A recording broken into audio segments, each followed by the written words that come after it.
로마 3장 19절부터 제가 읽겠습니다. 제 성경은 신약성경 242페이지입니다.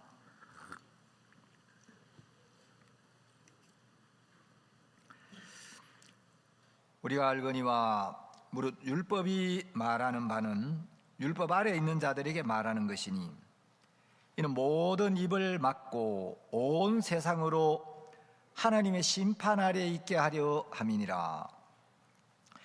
그러므로 율법의 행위로 그의 앞에 의롭다 하심을 얻을 육체가 없나니 율법으로는 죄를 깨달음이니라. 이제는 율법 외에 하나님의 한 의가 나타났으니 율법과 선지자들에게 증거를 받은 것이라.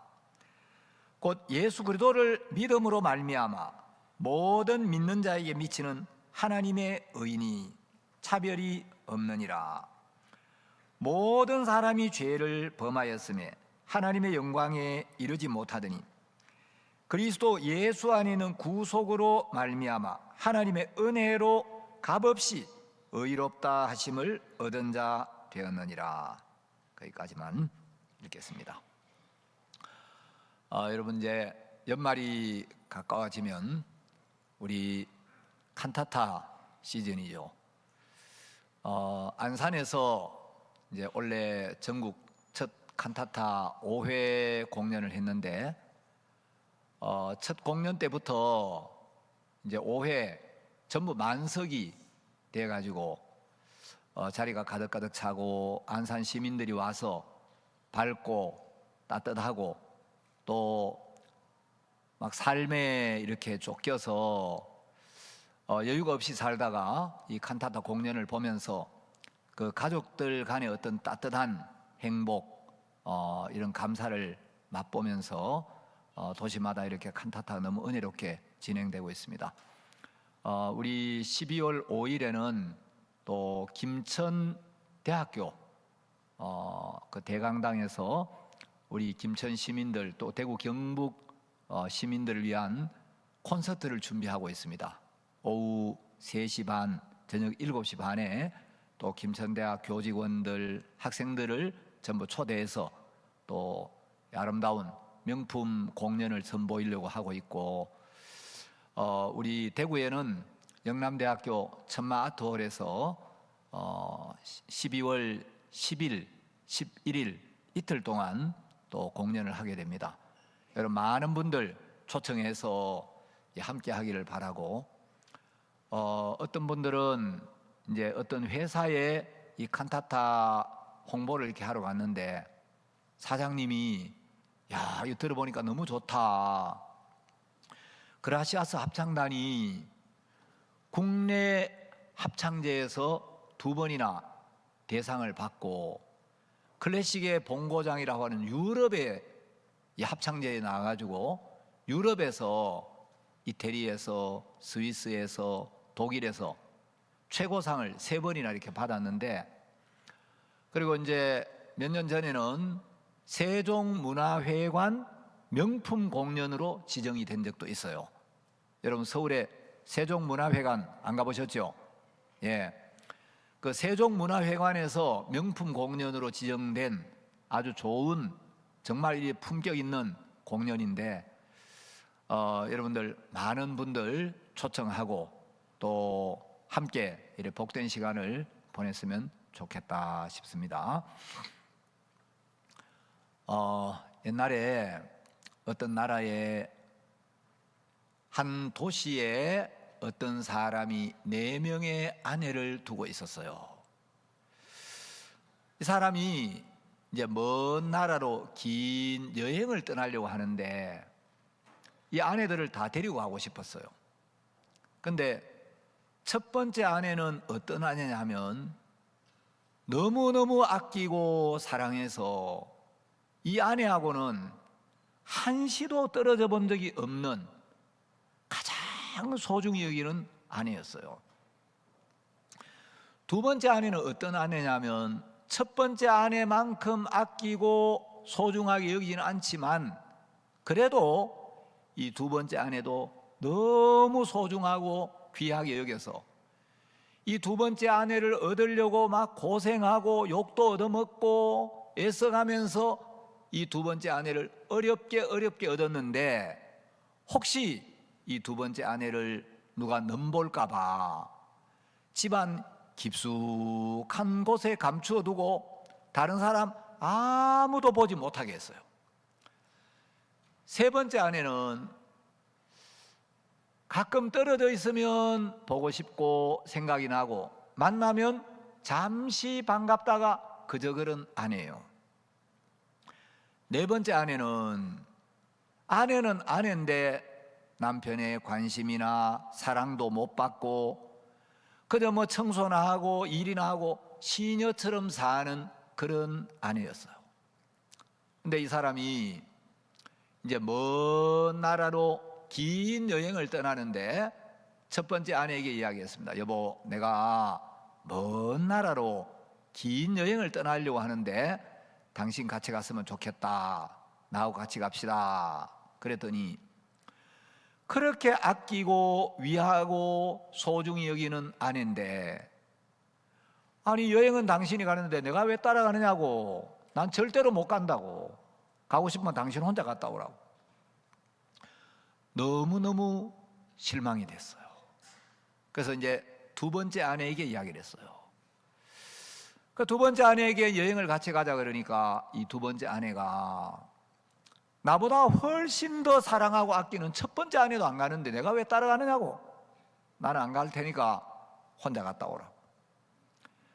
그래서 이제 세 번째 아내에게 여보, 여행을 가는데 나하고 같이 가십시다. 그랬더니 남편이 먼 나라로 긴 여행을 떠난다는데 내가 동구 밖에까지 배웅은 해주겠지만 난 같이 가고 싶지는 않다고. 잘 갔다 오시라고. 그래서 할 수 없이 이제 네 번째 아내에게 이야기를 했어요. 그 뭐 세 아내가 다 안 간다는데 네 번째 아내가 가겠나. 그래도 혹시 한번 이야기해 봐야지. 그래서 아내지만 아내 대접도 못 받고 남편의 관심이나 사랑도 못 받는 이 네 번째 아내에게 이야기했더니 네 번째 아내가 가고 말고요. 남편과 아내는 바늘과 실인데 나는 당신이 가는 곳이라면 이 세상 끝까지라도 함께 갈 거라고. 그래서 네 번째 아내만 데리고 여행을 떠난 거예요. 자, 이 이야기는 무슨 이야기냐면 이 사람이 살고 있는 이 도성은 우리가 살고 있는 이 세상을 가리키고, 먼 나라로 떠나는 긴 여행은 이제 우리가 이 세상을 떠나 저 세상으로 가는 걸 이야기해요. 그런데 우리 누구나 이 세상에 와서 살다가 다 한 번은 이 세상을 떠나게 되어 있습니다. 그런데 세상을 떠날 때 이 첫 번째 아내, 너무너무 아끼고 소중히 여기고 귀히 여기고 잠시도 떨어져 본 적이 없는 이 아내를 데리고 가고 싶은데 이 아내는 죽어도 못 간다는 거예요. 절대 함께 안 간다는 거예요. 여러분, 이 첫 번째 아내는 뭘 비유한 거냐면 바로 우리의 육체를 가리키고 있습니다. 사람들이 뭐니 해도 제일 소중하게 여기는 게 뭐냐? 자기 몸이에요. 그래서 이 첫 번째 아내가 여보 배고파? 아 그래 먹을 거 갖다 줄게. 여보 피곤해? 그러면 쉬어. 여보 졸려? 그러면 자. 여보 추워? 그러면 옷 따뜻하게 해줄게. 그런 아내인데, 여러분 많은 사람들은 일평생 육체를 섬겨요. 그래서 이 육체가 배고프다 하면 먹을 걸 갖다 주고, 추워 하면 따뜻하게 해주고, 목말라 하면은 마실 걸 갖다 주고, 그리고 나 예뻐지고 싶어 하면은 미 다 모아가지고 도로 포장도 열심히 해주는데, 여러분 이 세상을 떠날 때는 이 육체는 절대 함께 갈 수가 없는 거예요.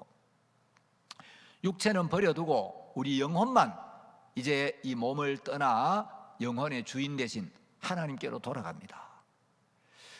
두 번째 아내는 뭘 가리키느냐?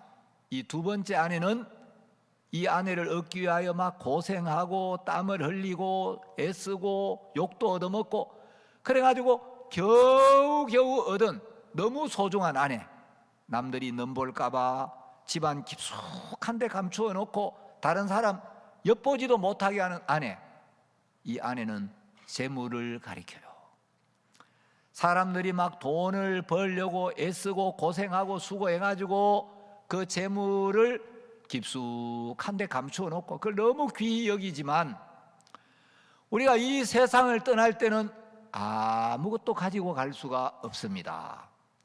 성경에도 제가 모태에서 벌거벗고 나왔는데 나온 대로 돌아간다. 그걸 뭐 세상에서는 공수래 공수거다, 빈손으로 왔다가 빈손으로 가는 인생이다. 그런데 여러분, 세상에 있는 거 너무 붙들고 너무 오래 붙들고 너무 꽉 붙들고 그래 살면 피곤해요. 적당히 좀 놓을 것 놓고 그래 살아야 되는데, 자, 이 두 번째 아내는 재물을 이야기합니다. 세 번째 아내는 혈육을 이야기해요. 여러분, 혈육은 오랫동안 헤어져 있으면 보고 싶고 그립고 그런데 막상 만나면 잠깐 반갑다가 그저 그런 사이예요. 명절이 되면 고향을 찾아, 부모님을 찾아 고향을 가요. 여러분, 고향 가기 전에는 어릴 때 놀던 고향 추억이 있고 동심이 있고 어머니가 계시고 친척들이 있는 곳, 고향 가면 그렇게 좋을 줄 아는데 가면 잠깐 반갑다가 TV나 보고 술 한잔 먹고 처음에 좋게 만났는데 또 술 한잔 돌면 또 다 싸워요. 그래 아마 술 먹고 또 옛날에 섭섭했네 안 섭섭했네 네가 잘했네 내가 잘했네 그래가지고 싸우기도 하고, 헤어질 때는 자주 연락해래, 또 연락해, 가고 나면 연락도 잘 안 해요. 이게 혈육이라는 거죠. 네 번째 아내는 바로 우리 영혼을 가리킵니다. 사람들은 육체나 재물이나 혈육은 너무너무 귀하게 여기는데 가장 중요한 게 내 영혼인데 영혼에는 너무 무관심한 거예요. 자기 영혼에 제일 관심을 가져야 된대. 많은 사람들이 영혼에는 정말 관심 없이 살아요.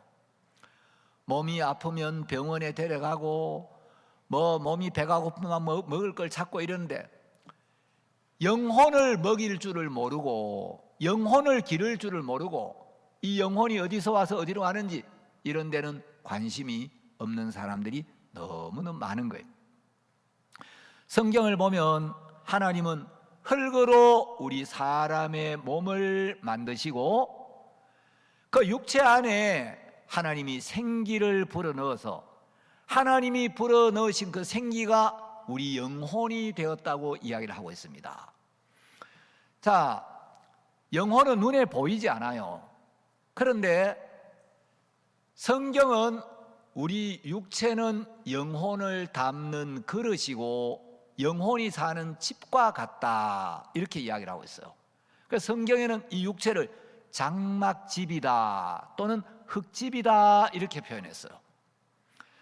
그리고 이제 이 육체 안에 하나님이 영혼을 불어넣으셨는데 사람이 살았다는 것은 이 육체 안에 영혼이 머물고 있는 상태를 가리켜서 살았다라고 이야기하고, 죽음이란 건 육체와 영혼이 소멸되고 없어지는 게 아니라 육체 안에 머물고 있던 영혼이 육체를 떠나 영혼이 육체와 분리되는 거예요.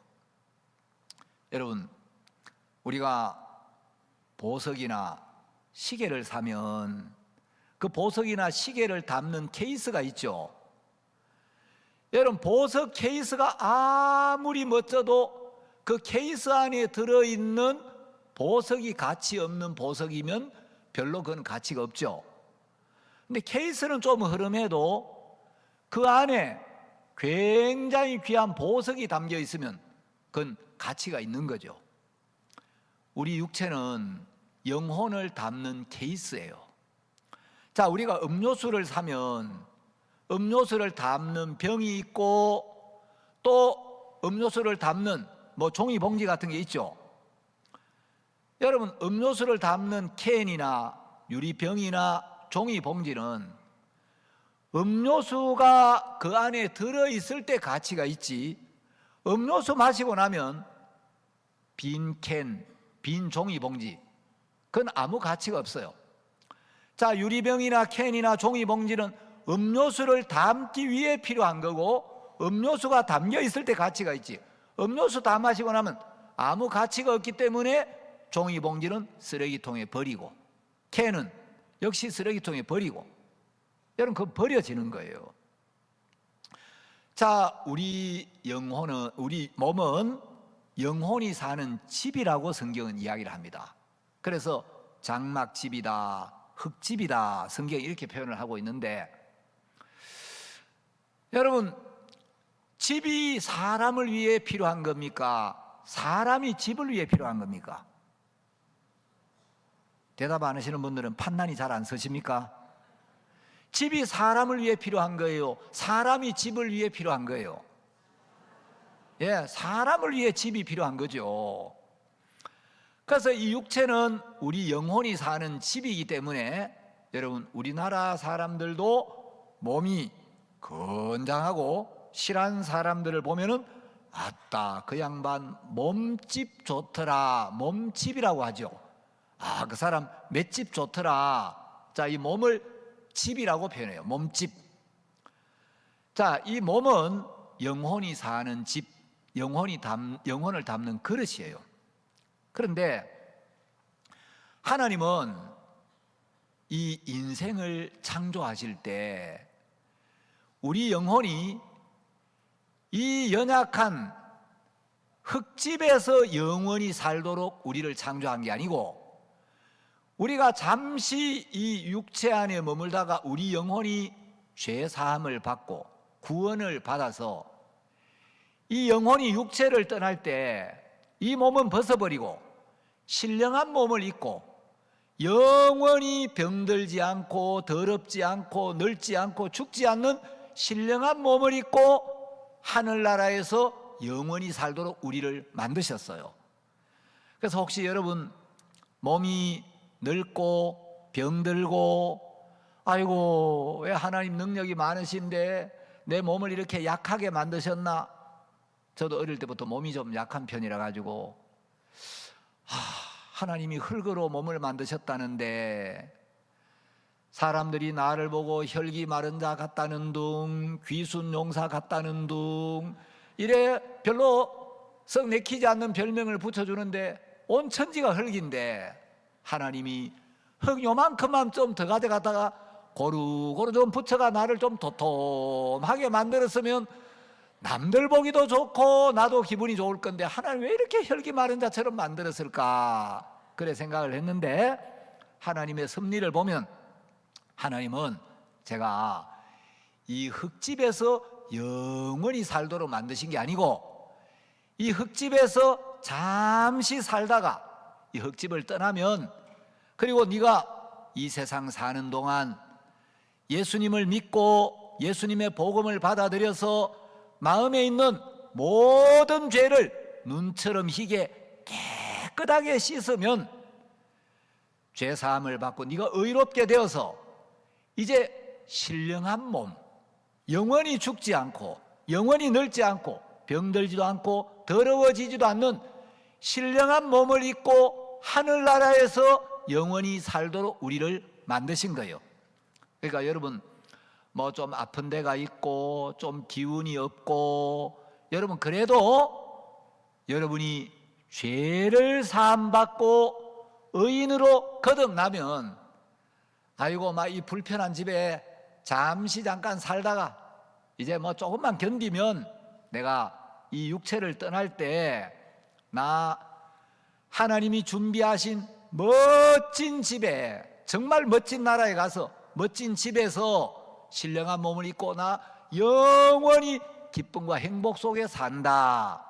여러분 하나님이 하신 그 약속을 바라보면 이 세상 조금 어려워도 견딜만 하고 몸이 조금 힘들어도 여러분 육체에 초점을 맞추지 말고 하나님의 말씀과 하나님의 계획에 여러분의 초점을 맞추면 소망이 있고 감사한 거예요. 자, 이제 성경을 보면 하나님이 사람을 지으실 때 육체 안에 하나님의 형상을 따라 지음받은 영혼을 넣어주셨어요. 자, 예수님은 한 영혼이 천하보다 귀하다고 말씀하셨어요. 근데 사람들은 돈을 귀하게 여기고 육체를 귀하게 여기고 명예를 귀하게 여기고 쾌락을 쫓아 살지, 영혼이 얼마나 소중한지, 이 영혼이 얼마나 귀한지 영혼에 관심 없이 사는 사람들이 많아요. 자, PPT를 한번 띄워주세요. 여러분, 이제 요거는 별을 이렇게 이제 단면도를 그린 건데, 여러분 벽실을 보면 노란 껍질이 있죠. 왕겨라고 하죠. 그리고 우리가 이제 보통 밥을 해 먹을 때 그 안에 하얀 쌀 알갱이가 들어 있어요. 자, 이제 요 껍질, 요걸 쌀겨라고 하고, 우리가 보통 밥을 먹을 때 먹는 그 하얀 흰 쌀, 그걸 이제 전문 용어로 배유라고 하고, 그 쌀 끄트머리에 보면 신운이 이렇게 붙어 있죠. 조그만하게. 여성분들 모르세요? 아시죠? 자, 여러분, 요 신운에 영양분의 66%가 있어요. 이 하얀 쌀밥, 여기는 사실 영양분이 5%밖에 없어요. 그래서 쌀을 씻을 때 너무 막 박박 문질러 가지고 이 신운 다 떨어지면요, 그냥 하얀 쌀밥 많이 먹어도 먹으나 많아요. 자, 벽시가 껍질, 그 다음에 흰 쌀, 쌀눈, 요 세 부분으로 되어 있듯이 사람도 요 껍질, 육체가 있고 그 육체 안에 혼이라는 게 있어요. 흰 쌀 같은 혼, 마음이라는 게 있고, 그 다음에 사람에게는 영이라는 게 있어요. 쌀눈처럼. 자, 요 쌀알 세 군데 중에 제일 중요한 부분이 어디겠습니까?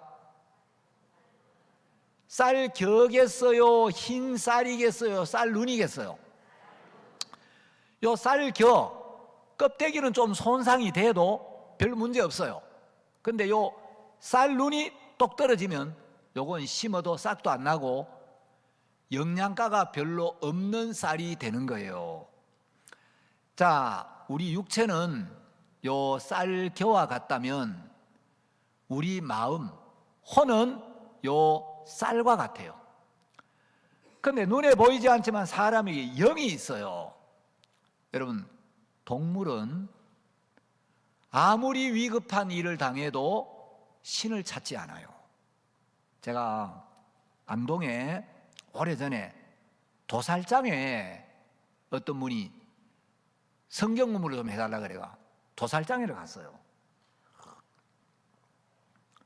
제가 도살장에 어떤 이야기를 들었냐면, 소가 자기 죽을 때가 되면 죽는 날 죽도 안 먹고 그 죽는 날 아침에 눈물을 쭉 흘리더라는 거죠. 도살장에 가기 전에 이제 누구한테 그런 이야기를 들었어요. 그 참 소가 영물이네. 어떻게 소같이 죽는 날 죽을 날을 알고 눈물을 주르르 흘리고 죽도 안 먹고 그러지? 그래서 이제 도살장에 간 김에 물어봤어요. 내가 이런 이야기를 들었는데 사실이 그렇습니까? 그러니까 직원들이, 나도 이 도살장에 근무하기 전에 소들이 그렇게 한다는 이야기를 들었는데 내가 와서 보니까 그런 소 한 마리도 없었디다. 우연히 소가 죽는 날 그날 아침에 여기 눈물이 그렁그렁 고여 있다가 하필 그 시간에 눈물이 한 줄기 주르 흘러서 그런지는 몰라도 내가 와서 보고 경험한 바로는 그런 소는 한 마리도 없었습니다. 근데 그때는 오래 전이니까 소를 매일 잡는 건 아니다. 한번 잡으면 이제 한 50마리씩 잡는데요. 요즘은 이제 총이나 와가지고 총으로 소를 이제 땅 쏴가 죽이는데, 그때는 망치로 머리를 때려가 죽여요. 그래 소 머리 정수리를 한 대 딱 때려가지고 한 대 딱 맞으면 쿵 하고 쓰러지도록 이 때려서 죽이는 전문가가 있는데, 소는 옆에 소가 맞아가지고 딱 맞아가지고 쿵 하고 죽는데, 이야, 다음은 내가 죽는구나. 어떡하지? 아이고 하나님 살려주세요. 동물은 아무리 위급하고 아무리 어려운 일을 만나도 기도를 드리거나 신에게 빌거나 절대자에게 막 은혜를 구하고 그런 행위를 안 한다는 거예요. 짐승은 신을 안 찾아요. 근데 사람은 하나님이 어디 있어? 하나님이 죽으면 끝이지. 그래도 사람은 급하면 하나님을 찾아요. 자, 우리 한국 사람들은, 특히 여자분들은 자기도 애 엄마인데도 갑자기 막 큰 개가 나타나가 그러고 덤비면 엄마야 그래요. 급하면 엄마 그러거나 엄마야 하고 소리를 쳐요. 여러분 혹시 급할 때 갑자기 막 개가 나타나는데 대통령 각하, 법무부 장관님, 저 경찰 아저씨, 경찰서장님, 그런 사람들 있어요? 엄마는 별로 도움도 못 주는데 어려운 일을 만나면 엄마 그래요. 왜 그러죠? 사람은 위급할 때 자기 존재의 근원으로부터 오는 도움과 은혜를 잊고 싶은 이 본성이 솟아오르는 거예요. 평소에는 그게 없는 것처럼 보여도 어떤 급한 일을 만나면 우리 영혼은 하나님께로부터 왔기 때문에 내 존재의 근원, 내 생명의 근원을 부르고 그 생명의 근원으로부터 오는 도움과 은혜를 잊고 싶은 본성이 쑥 올라오도록 되어 있어요. 이게 이해가 안 가는 분은 정말 죽을 뻔한 위급한 어려운 일을 한 번씩 만나보시기를 간절히 축원합니다. 예, 정말 막 위급한 일을 만나면 아이고 하나님 엄마야 소리가 나오게 돼 있어요. 근데 한국 사람들은 급하면 엄마 하고 엄마를 찾아요. 내 존재와 생명의 근원을 부르고 그 존재와 생명의 근원으로부터 오는 도움, 은혜를 잊고 싶어하는 이 마음이 누가 가르쳐 준 것도 아니에요. 그냥 솟아오르는 거예요. 그런데 이 서양 사람들은 위급한 일, 인간의 힘으로 어찌할 수 없는 불가항력적인 일을 만날 때 미국 사람들은 엄마야 그러는 사람이 거의 없어요. 미국 사람들은 급한 일을 만나면 오 마이 갓, 오 나의 하나님, 하나님을 찾아요. 여러분 이게 뭐냐면 우리 속에 영이 있기 때문에 우리가 어떤 어려운 일, 위급한 일을 만나면 우리 마음 안에 영적인 욕구가 솟아오르는 거예요. 사람에는 전부 영이 있기 때문에 영적인 욕구가 있어요. 이 영적인 욕구를 종교심이라고 이야기를 합니다. 여러분 동물은 영이 없기 때문에 절대로 신을 찾지 않아요. 여러분 짐승이 기도를 드리거나 제사를 드리거나 뭐 달을 보고 빌거나 그런 일을 안 해요.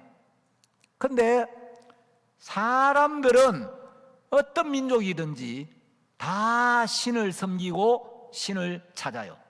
다만 참신이신 하나님을 만나지 못해서 마귀한테 속아서 엉뚱한 신을 섬기고 엉뚱한 신에게 도움을 구하기는 하지만 인간은 신을 찾는 마음이 다 있는 거예요.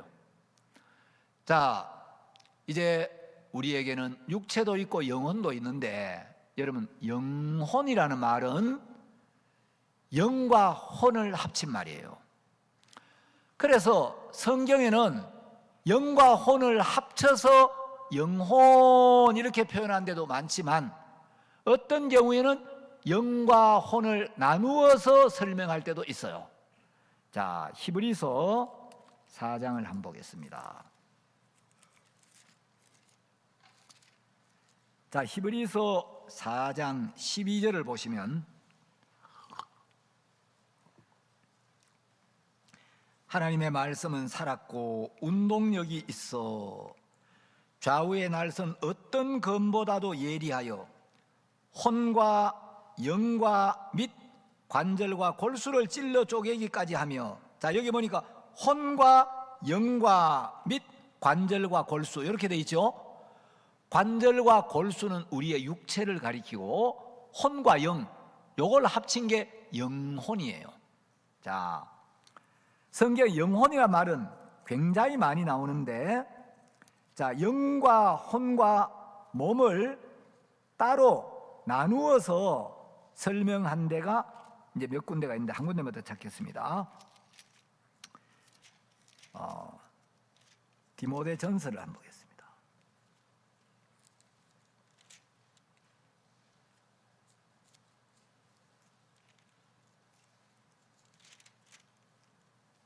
죄송합니다. 데살로니가 전서입니다.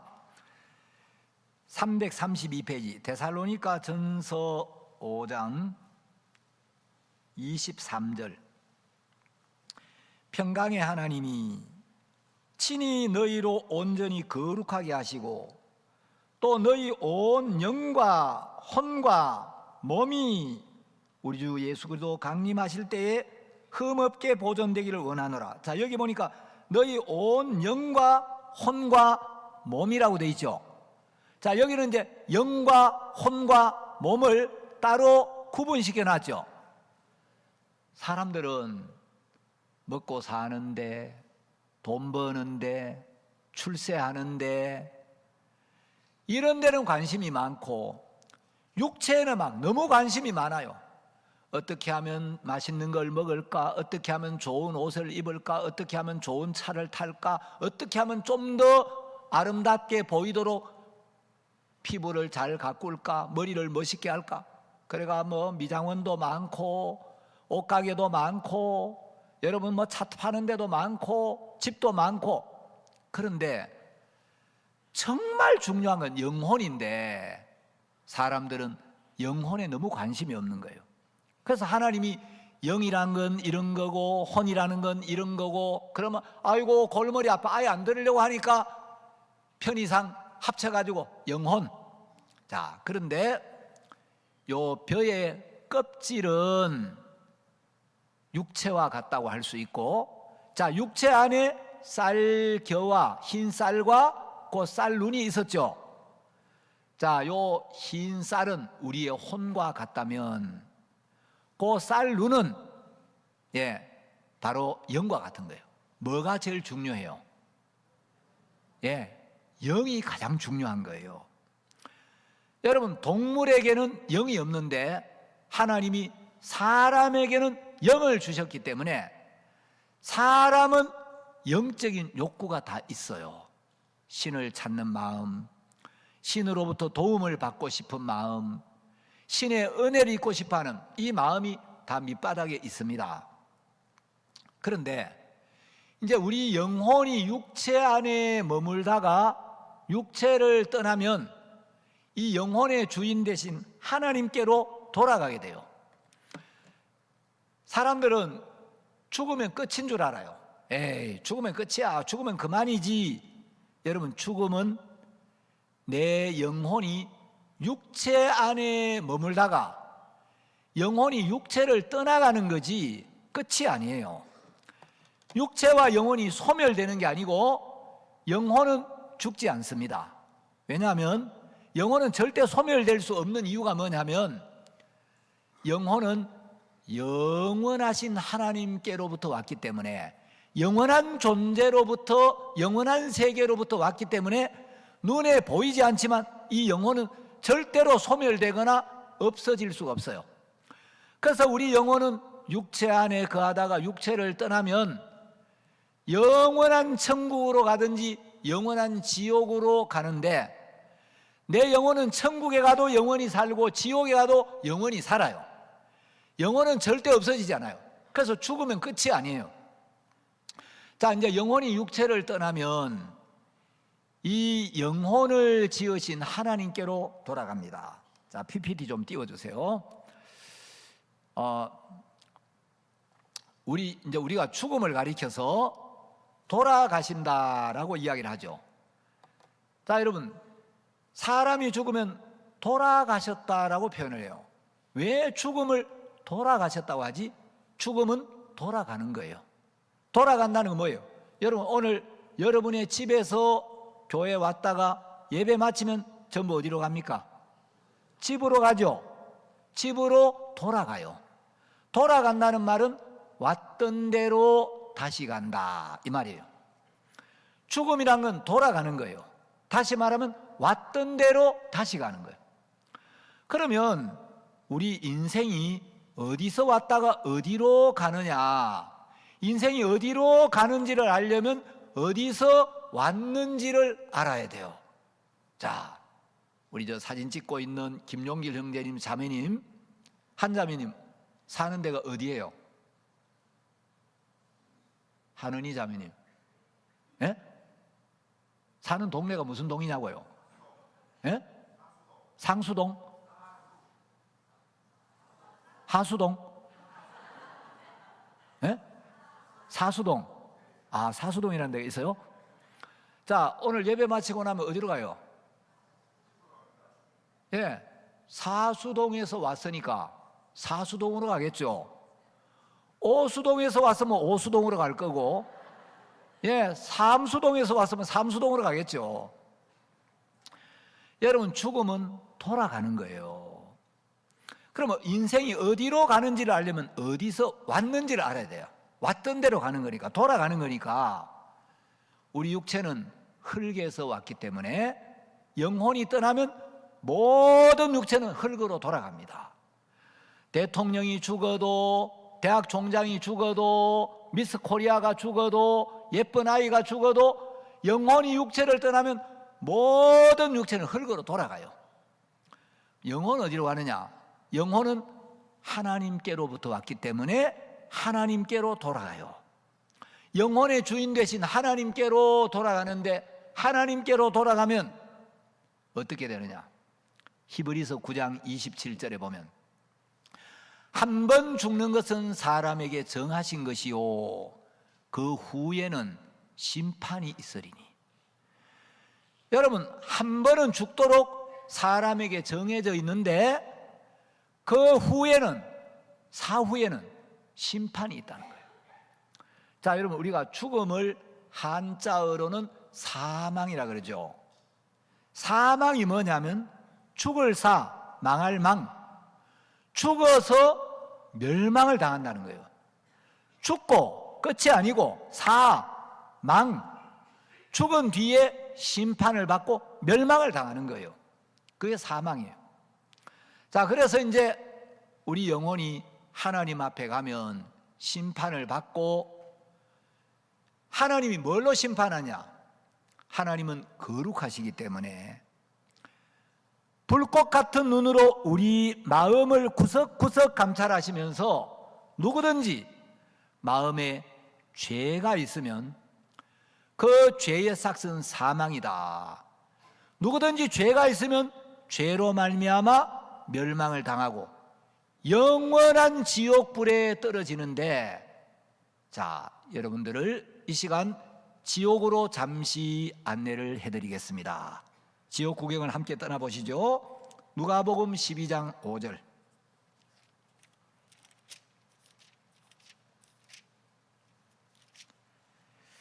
자, 누가복음 12장 4절부터 읽겠습니다. 내가 내 친구 너희에게 말하노니 몸을 죽이고 그 후에는 능히 더 못하는 자들을 두려워하지 말라. 마땅히 두려워할 자를 내가 너희에게 보이리니 곧 죽인 후에 또한 지옥에 던져 넣는 권세 있는 그를 두려워하라. 내가 참으로 너희에게 이르노니 그를 두려워하라. 여러분, 여기 보면 죽인 후에 또한 지옥에 던져 넣는 권세 있는 그를 두려워하라. 자, 성경을 잘 보십시오. 지옥을 두려워하라는 게 아니에요.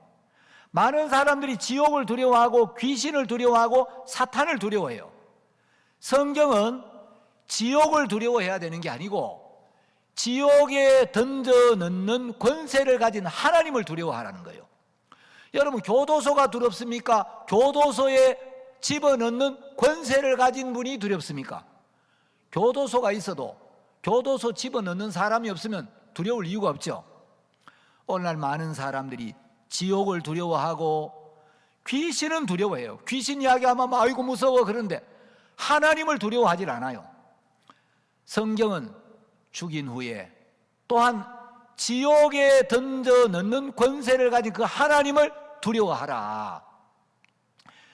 여러분, 구원을 받는 사람은 하나님을 두려워하는 마음이 이제 들어오기 시작해요. 아, 정말 내가 죄를 사함받지 못하고 죽으면 영원한 지옥에 가는구나. 여러분, 지옥은 한 번 들어가면 다시는 구원의 기회가 없습니다. 군대도 면회가 있고 휴가가 있고 제대가 있어요. 교도소도 면회가 있고 휴가가 있고 출소가 있어요. 지옥은 면회도 없고 휴가도 없고 지옥은 한 번 들어가면 영원히 나올 수가 없고 영원히 그 지옥에서 고통을 받아야 돼요. 그래서 이제 우리 영혼이 하나님의 심판대 앞에 서서 심판을 받고 죄가 있으면, 여러분, 이 죄가 뭐 살인하고 도둑질하고 큰 죄만이 아니고 예수님은 홀이라도 남김이 없이 다 갚기 전에는, 그 죄값을 치르기 전에는 지옥에서 못 나온다.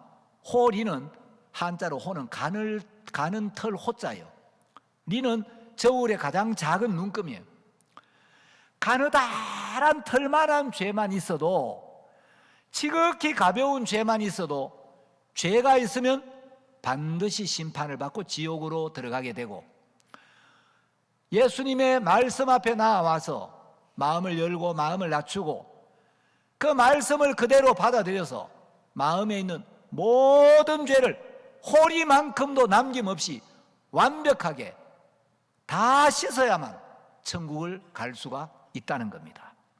자, 그래서 이제 인간들은 죄로 말미암아 멸망을 받을 수밖에 없는데, 창세기를 보면 하나님께서 사람을 지으시고 이제 우리 조상 첫사람 아담에게 동산 각종 나무의 실과는 내가 임의로 먹되 선악을 알게 하는 나무의 실과는 먹지 말라. 네가 먹는 날에는 정령 죽으리라 하셨는데, 하나님의 말씀이 생명이고 하나님의 말씀이 진리인데 인간이 사탄의 음성을 듣고 사탄의 유혹을 받아서 하나님의 말씀을 버리고 하나님의 말씀을 떠나 사탄이 주는 생각에 이끌림을 받으면서 선악과를 따먹게 되었습니다.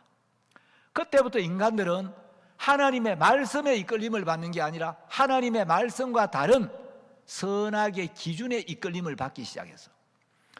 자, 하나님이 가진 선악의 기준이 있어요. 그런데 인간이 선악과를 따먹게 되었을 때 하나님의 기준과 다른 선악의 기준을 갖게 된 겁니다. 그래서 여러분, 구원을 받지 못한, 성령의 인도를 받지 않는 모든 사람들은 전부 하나님의 말씀이 아닌 하나님의 기준과 다른 자기 생각, 자기 기준을 따라 사는 거예요. 자, 성경은 우리가 뭐 살인하고 거짓말하고 도둑질하고 그런 것만 죄라고 하는 게 아니고, 그런 것도 죄지만 근본 죄가 뭐냐? 하나님의 말씀과 다른 자기 생각, 하나님의 기준과 다른 자기 기준을 따라 사는, 이걸 죄라고 해요. 그래서 내가 하나님을 떠나 하나님의 말씀과 다른 생각, 하나님의 말씀이 진리인데 하나님의 말씀과 다른 내 생각, 내 판단을 따라 살았구나, 이게 바로 사탄이 이끄는 길이고 멸망으로 가는 길이고 영원한 지옥으로 들어가는 길이구나 하는 걸 깨닫고 자기 생각을 내려놓고 자기 판단을 버리고 자기가 볼 때 선하고 악한, 자기가 볼 때 옳고 그른 그 기준을 버리고 하나님의 말씀 앞으로 마음을 돌이키는 이 돌이킴을 성경은 회개라고 합니다. 여러분, 회개라는 건 내가 뭐 거짓말하고 도둑질하고 미워하고 그 지은 죄를 용서해 주세요 비는 게 아니에요. 오늘날 많은 사람들이 죄를 짓고 교회 가서 지은 죄를 고백하고 용서를 비는 게 회개인 줄 아는데, 회개라는 말은 빈다는 뜻이 아니고 돌이킨다는 뜻이에요. 성경 원어에도 그렇게 돼 있고 영어 성경에도 repentance라고 돼 있어요. 회개는 돌이킴이지 비는 게 아니에요. 자, 그래서 이제 아담이 하나님의 말씀을 버리고 말씀을 떠나 사탄 편에 서게 되었고 이제 사탄의 종이 되었습니다.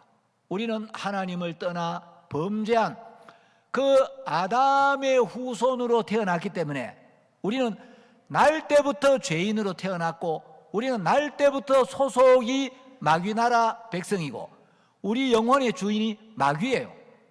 그래서 요한복음 8장 44절에 보면은 예수님이 너희는 너희 아비 마귀에게서 났으니 너희는 마귀 자식이야, 마귀 새끼야. 날 때부터 너희는 마귀의 아들로 태어났어. 그래서 예수님은 요한복음 3장에서 사람이 거듭나지 아니하면 하나님 나라를 볼 수 없느니라. 우리가 왜 거듭나야 하느냐? 우리가 태어날 때부터 교회 나가는 날부터 하나님의 자녀라면 거듭나야 할 필요가 없죠. 우리가 태어날 때부터 우리는 마귀의 자식으로 태어났기 때문에 내 생각, 내 판단, 내 길을 버리고 하나님 앞으로 돌아와서 하나님의 말씀을 받아들여 예수님의 피로 우리 마음에 있는 모든 죄를 씻고 하나님 앞에 서기에 부족함이 없도록 의롭게 되어야 한다. 죄인이 죄 사함을 받고 의인으로 거듭나야 하늘나라에 갈 수 있고 영생을 얻을 수가 있다. 그렇지 않으면 전부 심판을 받고 영원한 지옥으로 가게 된다. 성경 그렇게 이야기를 하고 있습니다. 자, 그런데 이제 우리는 범죄한 아담의 후손으로 태어났고 여러분의 본적이 어디냐? 여러분 영혼의 주소지가 어디냐? 마귀 나라예요. 그래서 여러분 혹시 동사무소에 가지고 본적 적으라 그러면 마귀 나라, 죄도, 범죄동 이래 적어야 되는 거예요.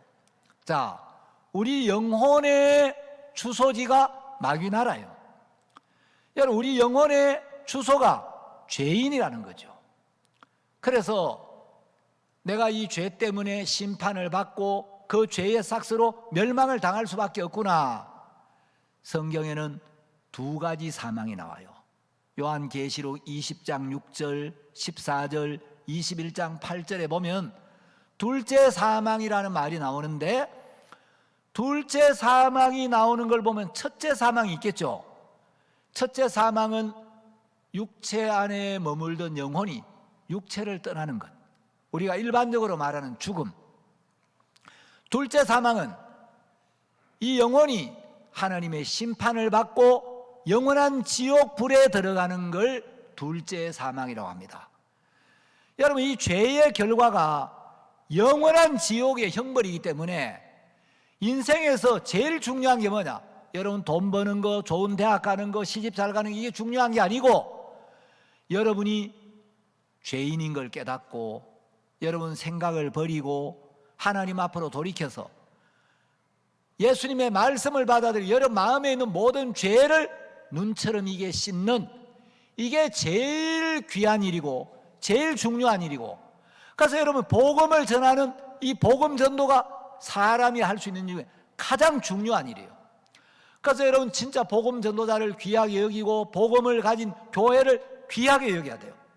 사람들이 영적인 데 관심이 없고 하나님 뜻에 관심이 없기 때문에 교회를 시들하게 여기고 복음을 전하는 종들을 업신 여기는 사람이, 그건 하나님 앞에 복을 받을 수 없는 마음이에요. 자, 이제 아담을 통하여 모든 사람 마음 안에 죄가 들어갔습니다. 로마서 5장 12절에 보면 이러므로 한 사람으로 말미암아 죄가 세상에 들어오고 죄로 말미암아 사망이 왔나니, 자, 그 한 사람은 첫사람 아담입니다. 아담을 통하여 모든 사람들 마음에 죄가 들어왔고, 자, 우리는 죄가 들어왔을 때 죄인이 됐어요. 죄인이기 때문에 죄가 나타나고 죄인이기 때문에 죄를 지을 수밖에 없어요. 감기 바이러스가 우리 몸에 들어오면 그때 우리는 감기에 걸리는 거죠. 감기균이 내 몸에 들어왔을 때 나는 감기 환자가 되었고, 감기 환자가 되었기 때문에 기침도 하고 열도 나고 두통도 생기고 가래도 나오고 오한도 나오고 그러는 거예요. 내가 기침하고 열이 나고 두통이 생길 때 감기에 걸리는 게 아니고, 감기균이 들어왔을 때 감기 환자가 되었고, 감기 환자가 되어 있었기 때문에, 감기에 걸렸기 때문에 감기 증상이 나타나는 거예요. 감기 증상이 나타나는 걸 보면서, 감기 증상이 나타날 때 우리는 그 증상을 보고 아, 내가 감기에 걸렸구나 하는 걸 깨닫듯이, 죄가 들어왔을 때 하나님의 말씀을 버리고 하나님의 말씀과 다른 사탄의 생각이 들어왔을 때 우리는 죄인이 되었고, 죄가 들어왔기 때문에 죄의 증상, 거짓말, 미움, 탐욕, 음욕, 살인, 간음, 이런 게 나오는 거예요. 여러분이 이미 날 때부터 죄가 들어왔기 때문에, 우리는 죄를 타고나기 때문에 아무리 교육을 받고 아무리 교회에서 죄를 짓지 마라, 바르게 살아라 해도 여러분이 여러분 마음을 열어서, 여러분 마음의 뚜껑을 열고 여러분 마음을 구석구석 찾아보면 여러분 속에서, 여러분 내면에서 시도 때도 없이 탐욕이, 음란한 생각이, 교만한 마음이, 자랑하고 싶은 마음이 꿈틀꿈틀 일어나고 있는 걸 다 느낄 수밖에 없게 돼 있어요. 아멘을 안 하시네. 동의하시죠?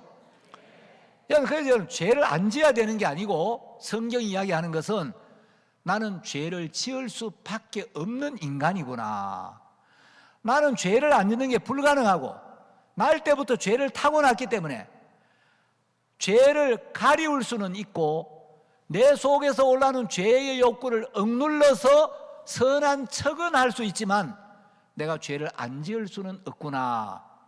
그래서 나는 하나님 앞에 서면 심판을 받고 영원한 지옥에 갈 수밖에 없구나. 여러분, 성경이 이야기하는 진리는 죄를 짓지 말고 바르게 살아라 라고 이야기하는 게 아니고, 너는 죄를 지을 수밖에 없는 악한 인간이야, 심판을 받을 수밖에 없는 죄인이야. 그래서 네가 죄를 안 지으려고 각오를 하고 노력을 해야 되는 게 아니고, 죄를 지어놓고 가책을 받고 후회를 해야 되는 게 아니고, 죄를 지어놓고 죄를 씻어달라고 빌어야 되는 게 아니고, 나는 죄를 지을 수밖에 없는, 심판을 받을 수밖에 없는, 지옥에 갈 수밖에 없는 불쌍한 인간이구나. 그래서 내가 죄를 위하여 무엇을 해야 되는 게 아니라 하나님이 내 영혼을 불쌍히 여기셔서 하나님이 나를 이 죄에서 건져주셔야 하는구나. 죄에서 내 영혼을 건져내는 것, 죄와 사망에서 내 영혼을 건져내는 걸 가리켜서 성경은 구원이라고 말합니다. 구원이란 말의 뜻은 건져낸다는 뜻이에요. 자, 여러분, 우리가 어떤 위험한 상태에 있는데 그 위험한 상태에서 건져내서 나를 안전한 상태에 옮겨주는 것을 구원이라고 해요. 죄에서 건져서 나를 예수 안에, 생명 안에, 하나님의 약속 안으로 내 마음을 옮겨주는 게 구원이에요. 마태복음 1장 21절에 보면 예수님의 이름의 의미가 기록되어 있어요. 자, 사람들이 교회를 다녀요. 예수를 믿는다고 해요. 예수를 믿는다고 하면서 집사가 되고 장로가 되고 권사가 됐는데, 예수란 이름의 뜻이 뭡니까? 예수가 무슨 뜻이에요? 예수님 뭐 뜻이 있어요? 예수님 이름의 뜻이 있어요? 여러분 교회를 뭐 1년 다니고 5년 다니고 집사가 되고 권사가 되고 장로가 됐다고 하면서 예수라는 이름의 뜻도 모르고 다니는 사람은 허다해요. 마태복음 첫 장에 나와 있는데 마태복음 1장 21절에 보면 아들을 낳으리니 이름을 예수라 하라. 이는 그가 자기 백성을 저희 죄에서 구원할 자이심이라 하니라. 이름을, 자, 네가 아들을 낳을 거야. 마리아야, 너 딸을 안 낳고 아들을 낳을 건데 아들을 낳거든 이름을 예수라고 지어라. 만일에 그때 하나님이 계시하기를 철수라고 지어라 했으면 우리는 기도할 때마다 철수 그리스도의 이름으로 기도드리옵나이다 그러겠죠. 만일에 이름을 영수라고 지어라 했으면 영수 그리스도의 이름으로 기도드렸습니다 그러겠죠. 예수라는 이름은 자기 백성을 저희 죄에서 구원할 자. 여러분 구원은 뭐 방언하고 환상 보고 귀신 나가고 병 낫고 뭐 입신하고 그런 게 아니에요. 여러분 방언하고 환상 보고 입신하고 병 낫고 귀신 나가도 죄가 있으면 죄의 삭시 사망이기 때문에 지옥으로 갑니다. 여러분 하나님 앞에 설 때 뭐 모태교인입니다, 집사입니다, 권사입니다, 장로입니다, 목사입니다, 그 아무 소용없어요. 하나님은 그런 껍데기를 보는 게 아니고 네가 어느 교단에 다녔느냐, 기도를 잘하느냐 못하느냐, 성경을 많이 아느냐 적게 아느냐 그런 걸 보는 게 아니고 마음에 죄가 있느냐 없느냐, 죄 사함을 받았느냐 못 받았냐 이걸 보시는 거예요. 성경이 말하는 구원은 죄에서 우리 영혼을 건져내는 걸 구원이라 그래요. 죄 사함으로 말미암은 구원 외에 모든 구원은 전부 가짜예요. 누가복음 1장 77절을 보겠습니다. 자, 누가복음 1장 77절에 보시면 성경이 말하는 참된 구원은 무엇으로 말미암는 구원인지 기록이 되어 있습니다. 자, 1장 77절 다 같이 큰 소리로 한 목소리로 읽겠습니다. 시작. 주의 백성에게 그 죄 사함으로 말미암는 구원을 알게 하리니. 자, 하나님은 당신의 백성, 주님의 백성들에게 무엇을 알게 해주기를 원하냐? 그 죄 사함으로 말미암는 구원을 알게 해주기를 원한다는 거예요.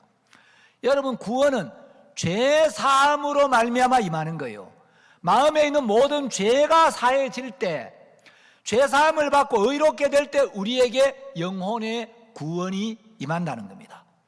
자, 그런데 모든 사람은 그가 태어나서 죄를 지었기 때문에 죄인이 되는 게 아니고 아담의 후손으로 태어났기 때문에 하나님을 떠나 범죄하고 마귀에게 속하여 버린 아담 안에서 태어났기 때문에 죄인인 거예요. 자, 그래서 이제 우리가 이 죄에서 구원을 받아야 하는데 인간은 죄를 해결할 능력이 없어요. 여러분 기도한다고 죄가 없어지지 않아요. 여러분 죄 때문에 기도 많이 해봤죠? 자, 죄를 용서해달라고 기도했는데 기도해도 여러분 마음에는 여전히 어떤 죄가 남아있는 걸 느꼈죠? 기도는 했는데 마음엔 죄가 있어. 그러면 그 기도가 내 마음에 있는 죄를 씻어주지 못했다는 걸 내 양심이 증거하는 거예요. 자, 여러분 죄 때문에 회개 많이 해봤을 거예요. 어떤 죄는 시간이 지나면 그냥 기억에서 잊어지고 어떤 죄는 그다지 가책을 안 주는데 제 경험으로 볼 때 또 많은 사람들의 이야기를 들어볼 때 사람들은 누구에게나 남들에게 말할 수는 없지만 하나님하고 자기는 아는 그 말할 수 없는 몇몇 가지 마음을 무겁게 하는, 마음을 괴롭게 하는, 하나님 앞에 가책을 주는 그런 죄들이 있어요. 여러분 다 있었죠? 왜 그죄 있었잖아요. 그 죄. 아니 그거 왜 있잖아요. 그 여러분하고 하나님만 아는, 예? 누구한테 말은 안 했지만 여러분은 알고 하나님은 아는 그 죄가 있잖아요. 그런 죄가 다 있어요. 자, 그래서 그런 죄를 위하여 고백하고 용서를 빌고 그런데도 불구하고 그 죄가 여전히 마음에 남아있더란 거예요. 고백을 했는데, 용서를 구했는데, 회개했는데도 마음에 죄가 그대로 있는 걸 보면 고백하고 회개 기도를 드리고 빈다고 해서 마음에 있는 죄가 씻어지는 게 아니구나 하는 걸 여러분 양심이 증거했다 이 말입니다. 그래서 여러분, 죄는 인간이 해결할 수 없어요. 인간은 죄를 타고났고 죄를 지을 뿐이지 그 죄를 처리하고 그 죄를 해결하고 그 죄를 없앨 능력이나 방법이 전혀 없습니다. 여러분이 무슨 수를 써도 여러분의 능력과 여러분의 방법은 죄가 안 없어져요. 자, 그러면 이거 어떻게 해야 되냐? 우리는 그 죄 때문에 멸망을 당할 수밖에 없는데, 이 죄는 우리가 어떻게 해야 되느냐가 아니고 누가 없애야 되느냐. 인간의 능력이나 인간의 방법으로는 죄를 없앨 수가 없기 때문에 이건 전능하신 하나님이 죄를 없애주셔야 되는 거예요. 자, 우리는 죄를 없앨 수 없지만 하나님이 우리 죄를 씻어주고 하나님이 우리 죄를 없애주면 죄가 없어지겠어요? 안 없어지겠어요? 하나님에게는 응치 못하심이 없죠. 하나님이 우리 죄를 사하시면 우리 죄가 사해지는 거예요. 그래서 하나님은 죄는 미워하시지만 죄인을 불쌍히 여기시고 죄인을 사랑하시기 때문에 우리가 그 죄 때문에 멸망을 당하지 않도록 하기 위하여 우리를 보시고 저 인간들 그냥 내버려 두면 다 지옥으로 가는데, 저 인간들 스스로는 죄에서 벗어날 수 없는데 내가 죄에서 건져주면 구원을 받고 내가 죄를 씻어주면 의롭게 되고 내가 저 인간들의 죄를 없애주면 인간들은 죄가 없어지는데, 내가 하지 않으면 인간들은 전부 멸망으로 가니까 내가 저 인간들을 살려야 되겠다, 구원해야 되겠다. 그래서 구원의 계획을 세우시고 하나님이 구원자 예수님을 준비하시고 그 예수님을 2000년 전에 이 인간 세상에 보내신 거예요. 그래서 예수님이 오셨을 때 하나님이 그 예수님에게 아주 중요한 일을 하나 하셨어요. 자, 이사야 53장 6절에 보시면, PPT 이사야 53장 6절 한번 띄워주세요. 자, 이사야 53장 6절에 보면 이런 말씀이 있습니다. 우리는 다 양 같아서 그릇 행하여 각기 제 길로 갔거늘 여호와께서는 우리 무리의 죄악을 그에게 담당시키셨도다. 여러분, 이 이사야 53장 앞부분은 우리 인간이 한 일, 인간의 모습을 한마디로 딱 이야기한 거예요. 우리는 다, 이건 모든 인류는 이 말입니다. 이 세상 모든 인간은 예외 없이 다 양 같아서 그릇 행하여, 그릇 행했다는 건 불순종했고 율법을 어겼고 십계명을 어겼고 죄를 지었고 악을 행했고 부끄럽게 살았다.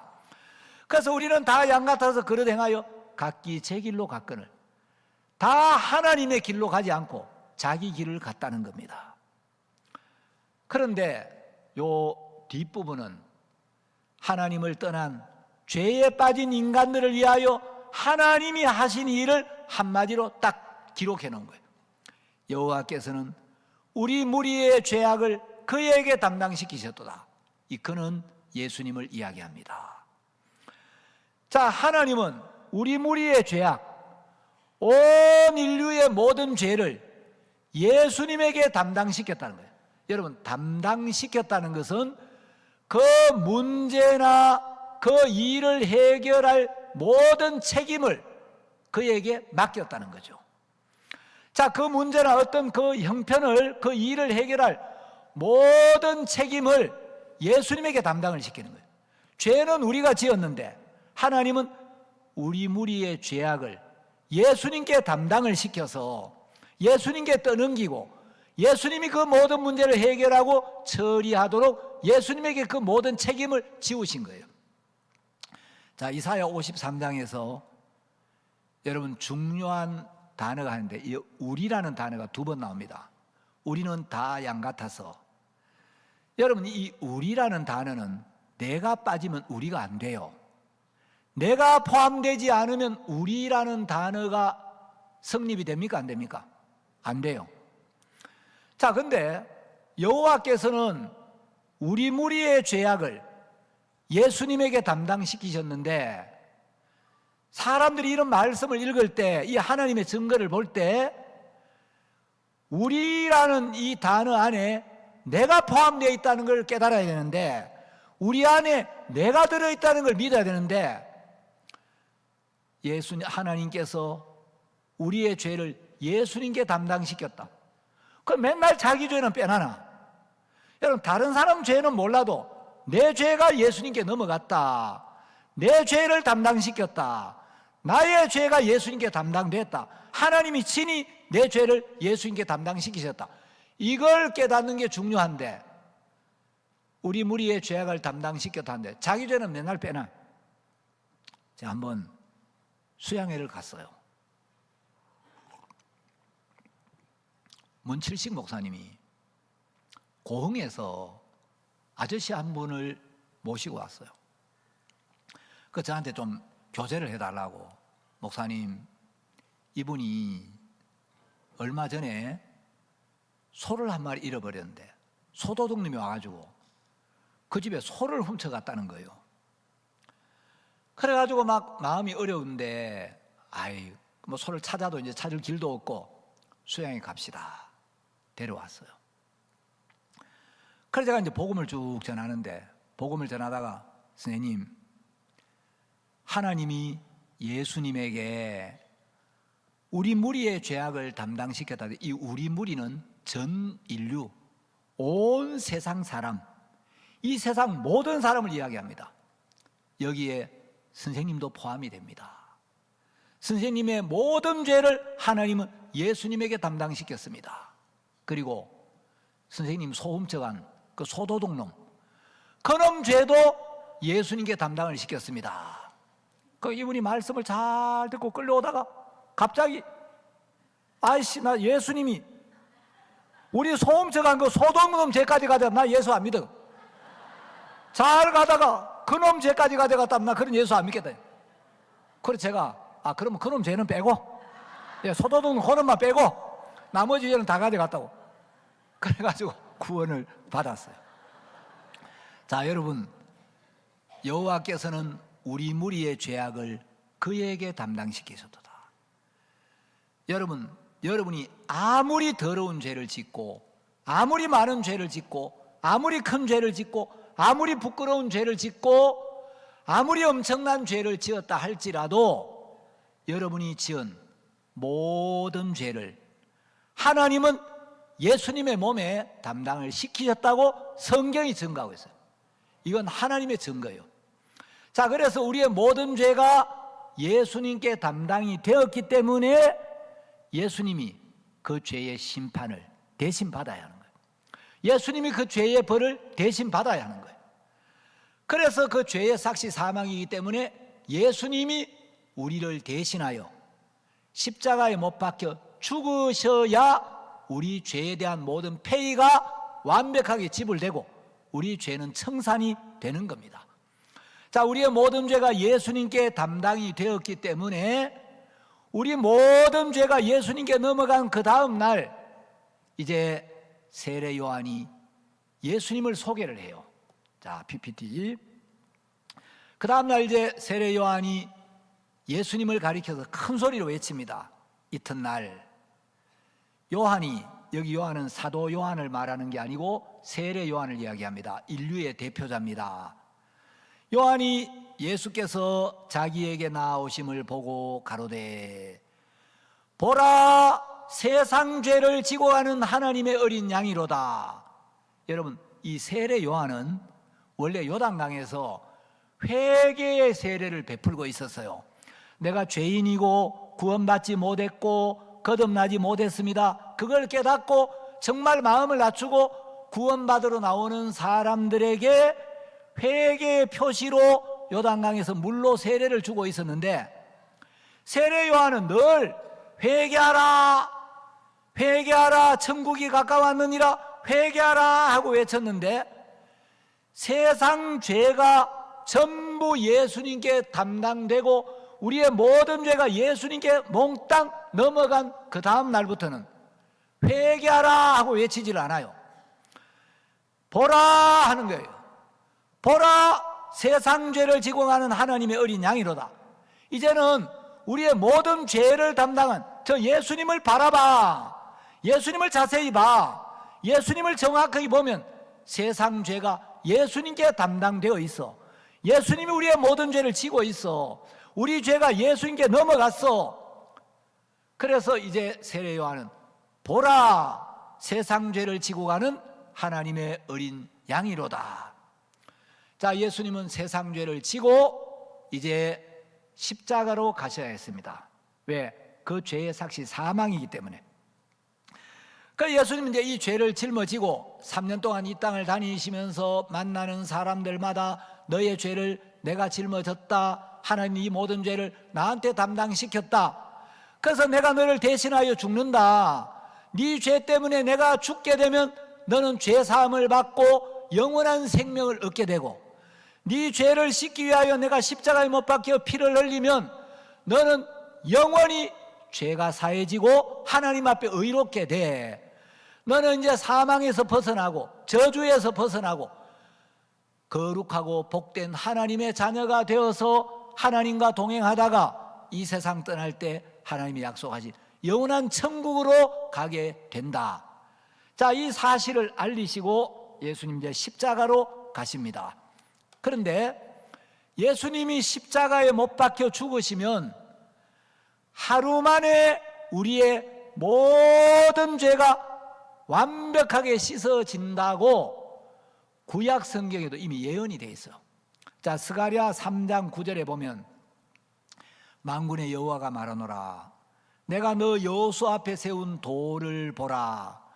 한 돌에 7 눈이 있느니라. 자, 성경에서 7이라는 숫자는 어떤 의미가 있어요? 완전함. 7은 완전수입니다. 여러분, 이스라엘 백성들이 여리고성을 7바퀴 돌았을 때 여리고성이 와르르 무너지죠. 자, 이스라엘 또 나만 장군이 요단강에 7번 내려가 몸을 잠그니 그 살이 여전하여 어린아이의 살같이 깨끗하게 되었다. 이 7은 완전을 이야기하는데 7 눈을 가진 한 돌, 이건 완전한 눈, 모든 것을 볼 수 있는 눈을 가진 존재를 이야기하는 거예요. 7 눈을 가진 한 눈은 누구를 가리키냐? 7 눈을 가진 한 돌은 성경은 짝이 있죠. 요한계시록 5장 6절에 보면 7 눈을 가진 한 어린 양이 나오는데 그 어린 양은 바로 예수님을 이야기해요. 그래서 스가랴서의 7 눈을 가진 한 돌, 이것은 바로 예수 그리스도의 예표인데, 자, 뒤에 뭐라고 해요? 내가 새길 것을 새기며 이 땅의 죄악을 하루에 제하리라. 7 눈을 가진 한 돌이 나타나면 완전한 눈을 가진 모든 것을 보는 눈을 가진 예수님이 오시면 그 예수님은 이 땅의 죄악을 하루에 제하리라. 예수님이 오셔서 세상 죄를 지시고 십자가에 못 박혀 피를 흘리고 죽으시면 이 땅의 모든 죄악이 하루 만에 완전히 씻어지고 영원히 씻어지고 우리 죄가 없어지게 된다고 구약 성경에 이미 선지자들을 통하여 예언이 되어 있었어요. 자, 그리고 이 약속대로 예수님이 오셨고 이제 예수님은 십자가에 못 박혀 죽으셔야 되는데 예수님이 죽으실 때 그냥 죽으시면 안 되고 반드시 피를 흘리셔야 했어요. 왜냐하면 구약 성경이나 신약 성경 어디를 보든지 죄는 속죄 제물의 피로 씻어진다고 하나님이 약속을 했어요. 그래서 구약 성경 레위기 17장 11절에도 육체의 생명은 피에 있음이라. 내가 이 피를 너희에게 주어 단에 뿌려 너희의 생명을 위하여 속하게 하였나니 생명이 피에 있으므로 피가 죄를 속하느니라. 죄를 속하는 걸 속죄라고 합니다. 자, 무엇이 죄를 속한다고요? 피가 죄를 속한다. 속죄 제물이 흘린 피가 우리의 죄를 씻는다는 거예요. 자, 그리고 마태복음 26장 28절에도 예수님이 십자가에 못 박히시기 전날 밤에 제자들과 마지막 만찬을 가지시면서 이제 포도주를 나누어 주시면서 이런 이야기를 하십니다. 이것은 죄 사함을 얻게 하려고 많은 사람을 위하여 흘리는 바 나의 피 곧 언약의 피니라. 자, 여기 보면 언약의 피라는 말이 있어요. 이 피에는 약속이 있다는 거죠. 이 피에 대하여 세우신 약속이 있는데 이 피는, 나의 피는 죄 사함을 얻게 하려고 많은 사람을 위하여 흘리는 피다. 그래서 이 피는 죄 사함을 얻게 하려고 많은 사람, 이 많은 사람의 원어에는 모든 사람이라고 되어 있어요. 자, 예수님의 피가 흘려지면 모든 사람의 죄가 사해진다는 겁니다. 그래서 예수님은 세상 죄를 짊어지고 십자가에 못 박혀서 이제 반드시 피를 흘리고 죽으셔야 되는 거예요. 그래서 예수님은 세상 모든 사람의 죄, 여기 계신 여러분 모두의 죄, 앞에 졸고 계신 형제님의 죄까지 괜찮아요. 푹 주무셔요. 예, 잠자는 죄도 예수님이 다 지고 갔으니까. 자, 예수님이 저 십자가를 지고 이제 골고다 언덕을 향하여 가셨습니다. 채찍에 맞으시면서 예수님 막 기진맥진해서가 이제 십자가를 질 힘도 없어가지고 예수님 쓰러지니까 그 옆으로 지나가던 이제 구레네 시몬에게 십자가를 지웠죠. 그래서 예수님이 십자가를 지고 이제 채찍에 맞으시면서 재판을 받고 이제 갈보리로 가셨는데, 여러분 예수님이 재판을 받고 맞은 그 채찍은 39개의 가죽 가닥으로 이루어져 있고 그 가죽에는 날카로운 뼈조각, 짐승의 이제 이런 뼈조각이나 쇠구슬 이런 게 박혀 이걸 막 하루 동안 물에 적셔놔요. 그러니까 이 가죽을 물에 담가가지고 이걸 딱 때리면 찰싹 달라붙어가지고 살이 막 쭉쭉 찢어져요. 그래서 예수님은 이런 채찍에 맞으시고 이제 그 십자가를 지시고 골고다 언덕에서 못 박히시게 됩니다. 자, 예수님은 이제 십자가에 달려서 6시간 동안 달려 있었어요. 저는 이스라엘에 가기 전에는 예수님이 손바닥에 못이 박힌 줄 알았는데 이스라엘에 가보니까 손바닥에 못이 박힌 게 아니고 손바닥에 못을 박으면 이 체중 때문에 쭉 찢어져서 흘러내리니까 손목을 꺾어가지고 그 손목에다가 못을 박았다 하더라고요. 그래서 예수님은 이 손목이 꺾여서 이제 못이 박히고 머리에 가시관을 쓰시고 두 발에 피를 흘리시고 6시간 동안 십자가에 달려 있었어요. 여러분 그냥 6시간 동안 서 있는 것도 힘드는데 손목을 꺾고 머리에 가시관을 씌우고 발목에 못을 박아가지고 예수님이 6시간 동안 한국 시간으로 오전 9시부터 오후 3시까지 달려 있었어요. 그리고 예수님은 당신의 그 살이 찢어지고 그 찢어진 살 틈으로 그 피가 쏟아져 내려서 그 피를 우리 모두를 위하여 아낌없이 흘려주셨습니다. 자, 예수님의 피가 우리의 죄를 씻는다고 하나님이 약속을 하셨기 때문에 십자가에서 예수님의 그 피가 흘려지는 순간 그 피로 하나님 앞에서 우리의 모든 죄가 영원히 남김없이 완벽하게 씻어져 버린 거예요. 그 죄의 심판이 끝이 난 겁니다. 그래서 예수님은 십자가에 못 박혀 돌아가시기 직전에 요한복음 19장 30절에서 마지막으로 다 이루었다 이 말씀을 하시고 돌아가셨습니다. 자, 다 이루었다는 말은 헬라어로는 테텔레스타이, 원어에는 이렇게 되어 있는데 테텔레스타이라는 말은 돈을 빌린 사람이 빌린 돈을 다 갚았을 때 테텔레스타이, 세금을 못 냈는데 세금을 완납했을 때 테텔레스타이라고 하고, 그림을 그리는 사람이 그림을 완성했을 때 테텔레스타이 이렇게 이야기했어요. 자, 예수님이 다 이루었다는 뭐냐? 구약시대 때부터 선지자들이 예언해온 그 메시아로 이 땅에 오셔서 메시아가 할 일을 끝냈다, 메시아는 우리의 모든 죄를 씻어주시고 우리 영혼을 죄와 멸망에서 건지고 우리를 온전히 구원하는 일을 하기 위하여 오셨는데, 예수님이 우리 죄를 짊어지고 십자가에 못 박혀 죽으실 때 우리의 모든 죄가 영원히 씻어졌다는 겁니다. 그래서 다 이루었다는 건 인류를 구원하는 일을 끝냈다, 모든 인간의 모든 죄를 영원히 씻는 일을 끝냈다, 온 인류의 모든 죄가 이 십자가에서 완벽하게 씻어졌고 이제 이 세상 모든 죄의 심판이 끝났다.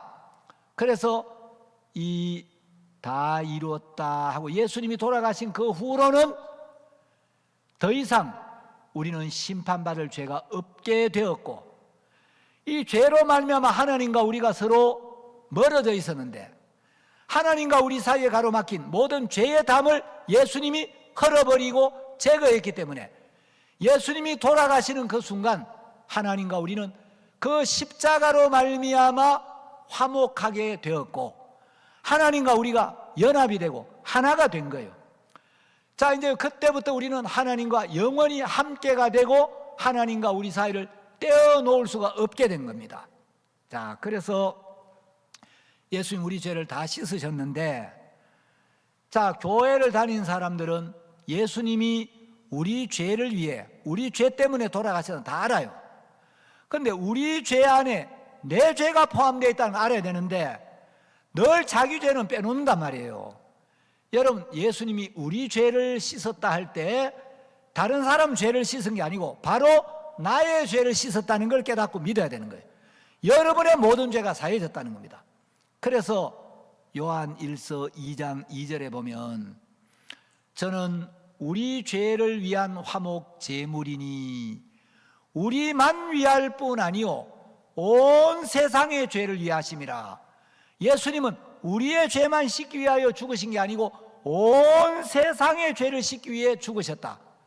여러분, 온 세상은 첫사람 아담부터 이 지구 위에 살게 될 마지막 사람까지, 자, 이제 아담의 후손 중에 노아도 있고 아브라함도 있고 이삭도 있고 야곱도 있고 모세도 있고 다윗도 있고 이제 쭉 내려오다가 2000년 전 예수님이 십자가에 못 박혀 돌아가셨어요. 자, 그리고 이제 수많은 인간들이 쭉 살아왔습니다.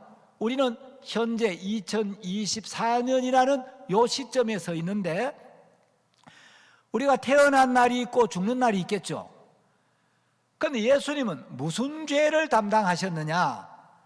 첫사람 아담부터 이 세상 끝이 올 때 이 지구 위에 살게 될 마지막 사람의 죄까지 아담 자손 전부의 죄를 짊어지고 그 죄의 심판을 받기 위하여 십자가에 못 박혀 피를 흘리시고 죽으신 거예요. 그래서 십자가 위에서 모든 인간의 죄에 대한 심판이 끝이 났고 모든 사람의 죄가 사해진 거예요.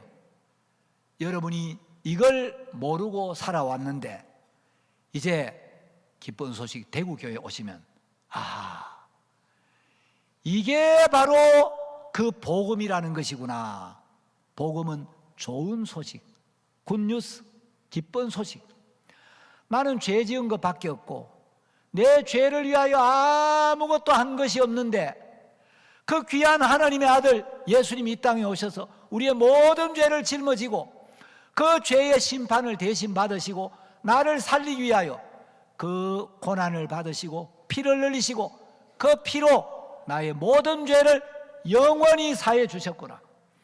죄가 영원히 사해졌으니까 죄의 삭신 사망도 영원히 떠났고 죄가 영원히 씻어졌으니까 심판도 형벌도 저주도 사망도 영원히 떠났고 이 사실을 깨닫고 이 약속을 믿는 순간 영원한 생명이 주어지고 구원이 임하고 하늘의 시민권을 얻게 되고 죄인에서 의인으로 거듭나게 되는 거예요.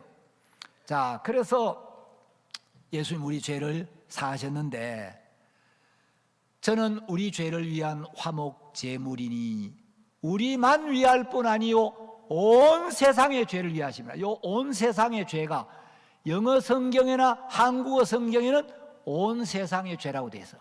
영어 성경에도 보면 For the sins of the whole world, 온 세상의 죄들, 예수님은 온 세상의 모든 죄들을 위하여 십자가에 못 박혔어요. 그런데 영어 성경, 스페니시 성경, 불어 성경, 러시아 성경, 모든 나라의 성경에 온 세상의 죄라고 번역을 했는데 중국어 성경에는 번역을 좀 다르게 했어요. 어떤 번역본에 보니까 전 인류적 죄, 예수님은 전 인류의 모든 죄를 사하기 위하여 죽으셨다. 또 어떤 성경에 보니까 보천하인적 죄, 온 천하에 있는 인간의 죄. 야, 이 중국 번역도 참 은혜롭더라고요. 전 인류의 죄, 온 천하에 있는 인간의 죄. 여러분도 천하에 있어요? 여러분 천상에 있어요? 여러분도 천하에 있죠? 여러분도 천하 인간 중에 한 사람이죠? 여러분 세상 밖에 있어요? 세상 안에 있어요? 그러면 예수님이 세상 죄를 지고 갈 때 여러분 죄도 지고 갔고, 예수님이 온 세상의 죄를 사하실 때 여러분의 모든 죄가 영원히 사해진 것입니다.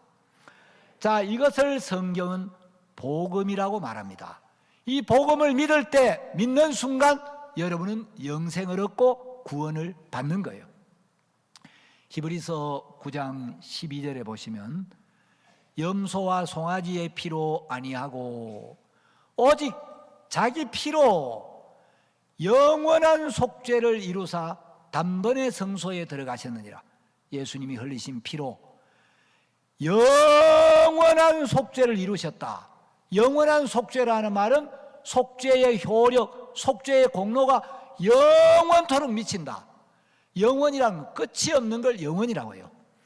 예수님이 십자가에 흘리신 그 피가 우리 모두의 죄를 하나님 앞에서 영원히 사해버렸고 영원히 씻어버렸고 우리를 영원히 깨끗하게 했다는 겁니다.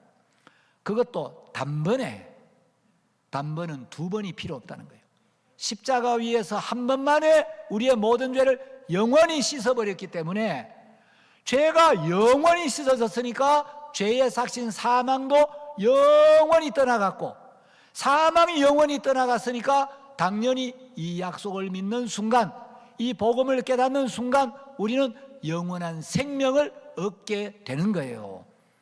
자, 성경을 보면 로마서 5장 9절에도 그러면 이제 우리가 그 피를 인하여 의롭다 하심을 얻었은즉, 여러분 내가 뭐 율법을 잘 지켜서 십계명을 잘 지켜서 나쁜 짓을 안 해서가 아니고 예수님이 흘리신 피로 인하여 의롭다 하심을 얻었은즉, 의롭다 하심을 얻었다는 거예요.